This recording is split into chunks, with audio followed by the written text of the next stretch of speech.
Elmwood was a small, quiet town where everyone knew each other. The new school year had just started at Elmwood Elementary, and the kids were excited. But this year, something was different. A new boy named Daniel had moved to Elmwood. The first thing everyone noticed about him was his smile. It was always there, a big, creepy grin that never left his face. Daniel never talked, he just smiled. Mrs. Taylor, the fifth grade teacher, introduced him to the class. "Class, this is Daniel. He's new, so let's be nice to him." The kids said hello, but no one got too close. Daniel walked to an empty desk at the back of the room. He pulled out a big, old book with a strange, dark cover that looked worn and used. During recess, Jenny, Mark, and Lucy gathered in a corner of the playground to talk about Daniel. "Poor guy, he looks so lonely," Jenny said. She was always kind and felt bad for people who seemed sad. "Yeah, but did you see that creepy book?" Mark added, shivering at the thought. He was always a bit jumpy about scary things. Lucy nodded. "Maybe we should talk to him and make him feel welcome. It must be hard being the new kid." So, at lunch, they decided to sit with Daniel. "Hi, Daniel," Jenny said, forcing a smile. "I'm Jenny, and these are my friends, Mark and Lucy. Do you want to sit with us?" Daniel just smiled, his eyes dark and unsettling. He didn't say anything, just kept that strange grin on his face. "So, where did you move from?" Mark asked, trying to make conversation. Daniel said nothing, just kept smiling. The kids exchanged uneasy glances but didn't give up. "What's your favorite subject?" Lucy tried, hoping to find something to talk about. Again, Daniel just smiled. The silence was creepy. Finally, the bell rang, and they were relieved to go back to class. Over the next few days, Jenny, Mark, and Lucy noticed something strange. Wherever they went, Daniel seemed to be there, always smiling. They saw him in the hallways, lurking behind corners, and even outside their houses. It was as if he was always watching them. One evening, Jenny was walking home from school alone when she saw Daniel standing across the street. He was staring directly at her, his smile wider than ever. She quickened her pace, her heart pounding in her chest. When she glanced back, Daniel was gone. The next morning, Jenny told Mark and Lucy about what she had seen. He was just standing there, smiling.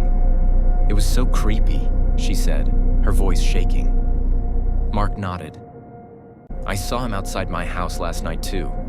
He was just standing there, watching." Lucy shuddered. "This is getting too weird. We need to do something." They decided to follow Daniel after school to see where he went. They stayed a safe distance behind him as he walked through town. He moved slowly, almost deliberately, as if he knew they were there.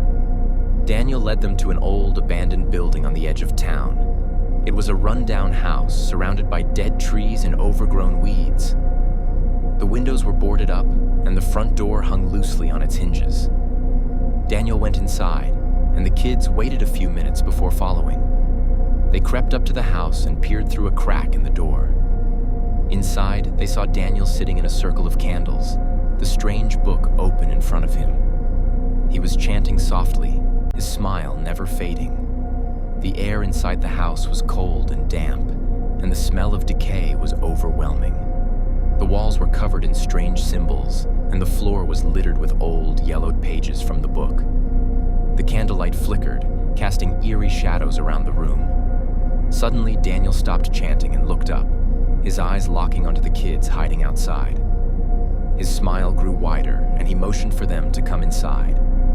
Terrified, the children ran back to their homes, their hearts pounding. They told their parents about what they had seen, but no one believed them. The adults dismissed it as an overactive imagination. The next day, Daniel didn't come to class. His empty seat seemed to cast a shadow over the room. The children whispered about his absence, wondering where he could be. Mrs. Taylor didn't mention it, just went on with the lesson as usual. After school, Jenny, Mark, and Lucy decided to check on Daniel. They felt a strange mix of concern and fear, but their curiosity won out. They found his address in the school directory and made their way to his house. It was the same old, run-down building they had followed him to the day before. The sun was setting as they approached the front door. Mark hesitated, his hand raised to knock. "Are you sure about this?" he asked, his voice trembling. Jenny nodded. "We just want to make sure he's okay." Mark knocked on the door. There was no answer. He knocked again, louder this time. Still nothing. The door creaked open on its own. The children exchanged nervous glances. "Hello, Daniel?" Jenny called out. There was no response. They stepped inside, the door closing behind them with a loud, echoing bang. The house was dark and cold, and it smelled like something had been rotting for a long time. The walls were covered in the same strange symbols, and the floor was littered with old, yellowed pages from the book. They walked further into the house, their footsteps echoing in the silence. In the living room, they found the large circular symbol drawn on the floor in what looked like dried blood. Candles flickered around it, casting eerie shadows on the walls.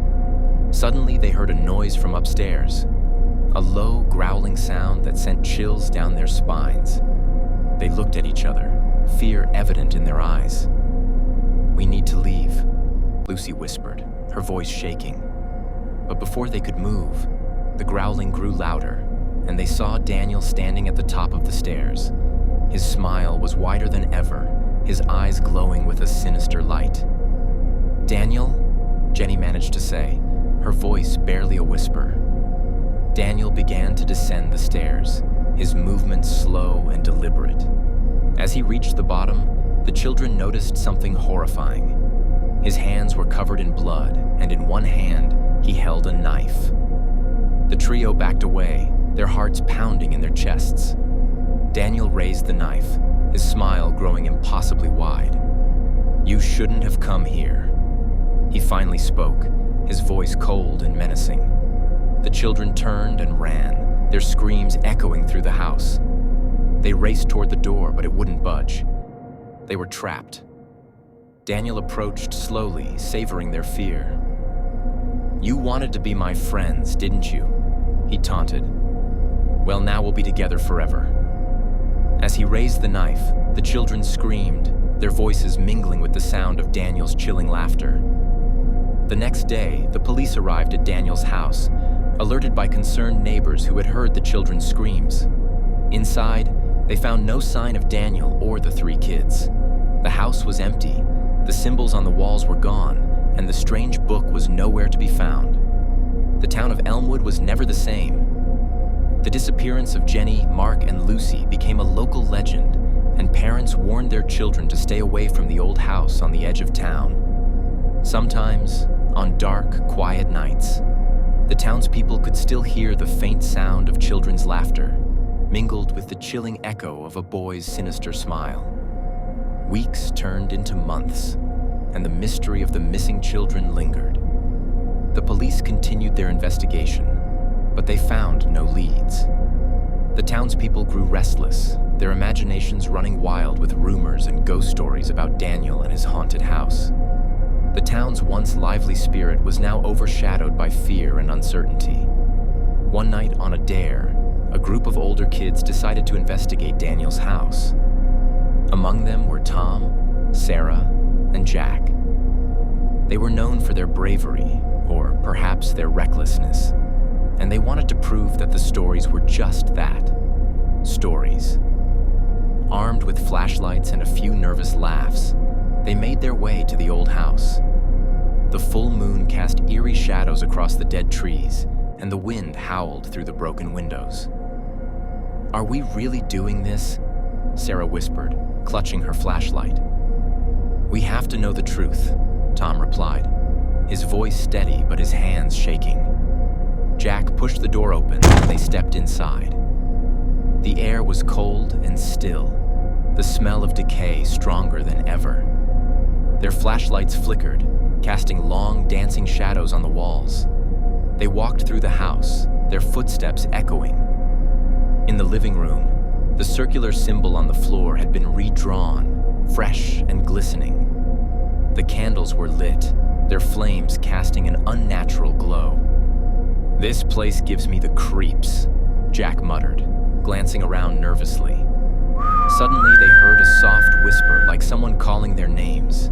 They turned, but no one was there. "Did you hear that?" Sarah asked, her voice trembling.